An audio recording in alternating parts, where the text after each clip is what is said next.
Hey everyone, welcome back to my channel. I'm the Chess Nerd, and today we're going to be analyzing a very special game called the Impossible Draw, played in the Zürich International Chess Tournament of 1953 between two very good opponents. The white pieces are played by Vasily Smyslov, and the black pieces are played by Tigran Petrosian, both playing in the Zurich tournament. This is in round 15, so right before the middle of the tournament. This is a special game because Tigran Petrosian managed to make the best out of a very bad and losing position. So in this game, Tigran Petrosian with the black pieces miraculously found a draw, although his pieces are very bad and his king is very exposed. Semi-endgame in which black managed to get a draw miraculously. As we can, right from the get-go, white have a very strong pawn on d5 and a very strong position at that. A very promising pawn push, d6, d7, d8 is coming on. White's only weakness is his king, which is pretty exposed and is open to one check that's coming here on a2.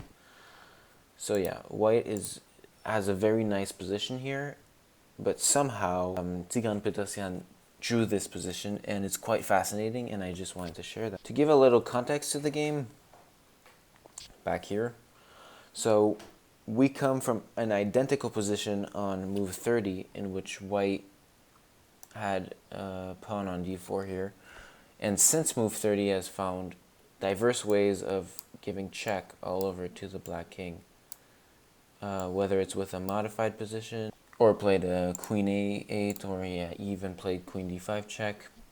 So yeah, we come from an identical position on move 30, and there is a rule in the Zurich tournament. I know this because I've analyzed the 101 previous games. This is the game 102 of Zurich tournament.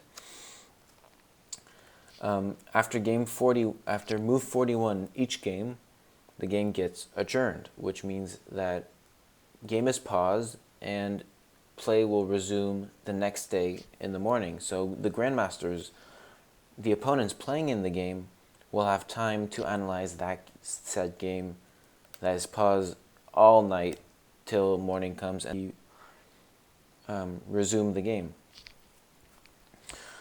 So last move was played was the 41st move of white, which was d5 here. Vasily Smyslov played it, and the game was paused right after that move. So this gave a lot of time for Tigran Petrosian and his team to really think about this position. And he came up. So the first move here by black is queen a2, check. And white have a couple possibilities here. Either go on e3, e1, f1, g1, and g3. We'll analyze them one by one. So the worst one would be king e1, which is gives checkmate, queen e2 checkmate. The next worst one is king f1, which also gives checkmate in 2, so queen e2 check, king g1, and queen e1 check. King g1 is probably also losing. I'd simply play queen e2, threatening mate, and the bishop on e7. Although this is refuted by queen e6 check, takes, and I guess this is winning for black, so white don't want to exchange queens here. So yeah, king g1 is also bad, and king e3 is also bad. If king e3, I think queen e2 check, and after, oh that's funny, after king d4, you have a simple knight b3 checkmate, which is pretty fancy. And after king f4, this also loses. I think simply take the bishop. So queen takes e7. With a solution. So this is the start of the solution. After king g3 here, which we analyze is the only good move. Black played my notes. Oh yeah, in the book, I'm analyzing with the book, by the way. In the book, David Bronstein says that this is a chess miracle, and it's not often that we see some. After queen d2, so this move has two functions. First of all, put pressure on the d5 pawn and set up elements with knight e2 check and follow-ups, potentially controlling the f4 square here. So this forces one of two possible moves for white, either queen e6 first to assure a safe passage for the pawn. This is check, so the king would have to move. This is not what was played because this is actually losing, I believe. After king h8, and white would play d6. Black actually has a mate, so knight e2 check, king g4, and after queen f4 check, king h5, and queen h2 check. This basically forces a perpetual, so white can't play king g6 because Petrosian will play knight f4 check, forcing king and queen. So he has to come back to g4 and so on, right? Oh, and he can't go to h3 because there's a little sneaky checkmate on g1, right?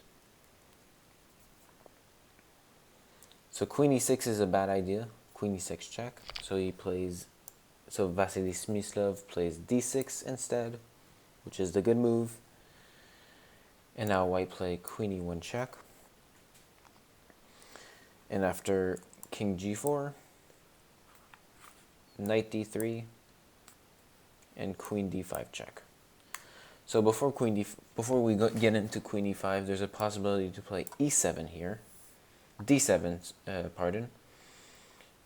Which after queen takes e7, there is queen d5 check, and after king moves, then d8, queen, and white win completely. So black can't take the bishop.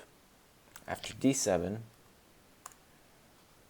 playing d7 here, there is a problem-like draw for black, and it's actually a pretty nice problem. I reviewed it before here, and yeah, it's pretty decent.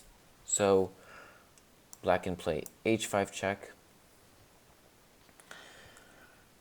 and here after, if queen takes h5, I think just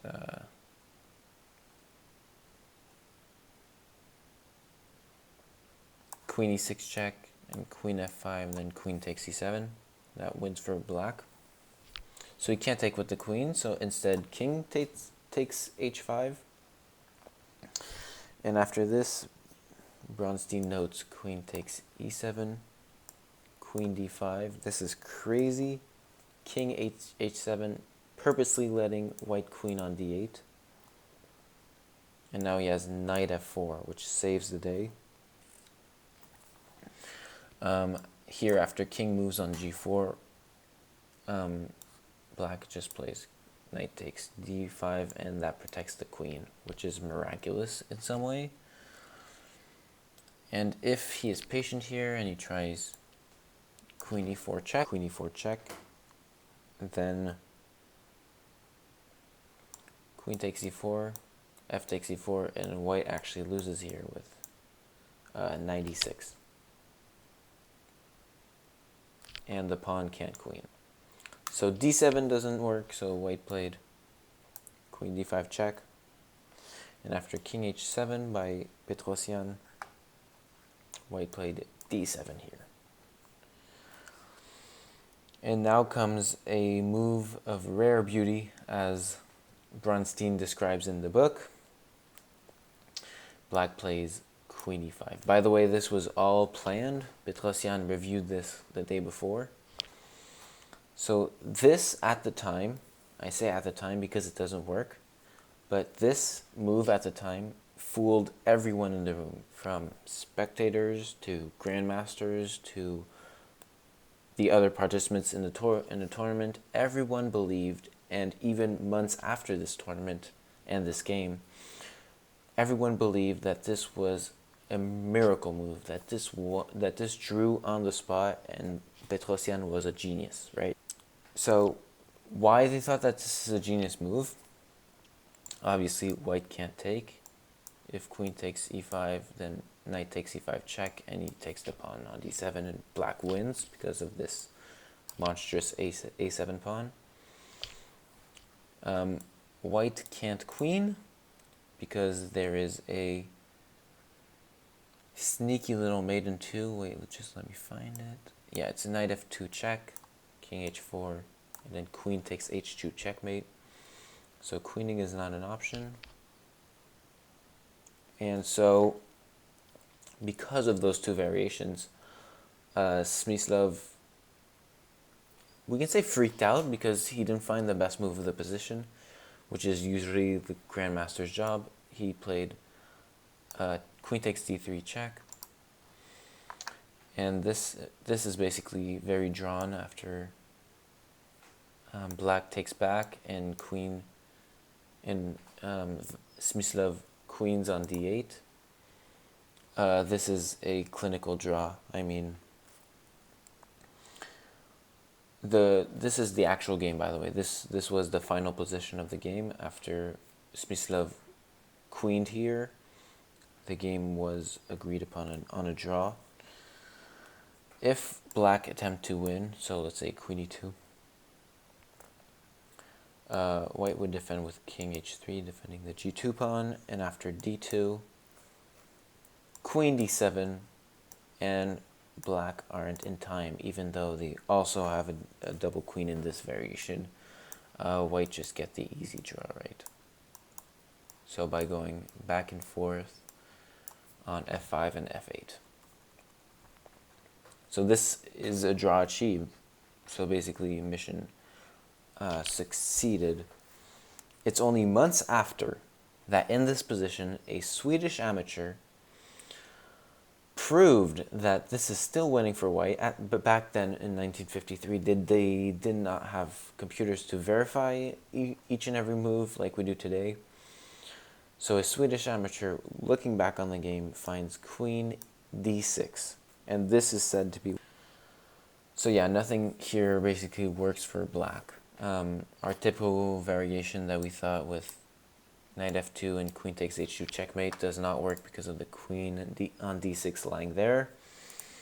The best variation, which is actually pretty bad, is h5 check, king h4, and queen e1 with the likes of king takes h5, knight e5, and basically death, right?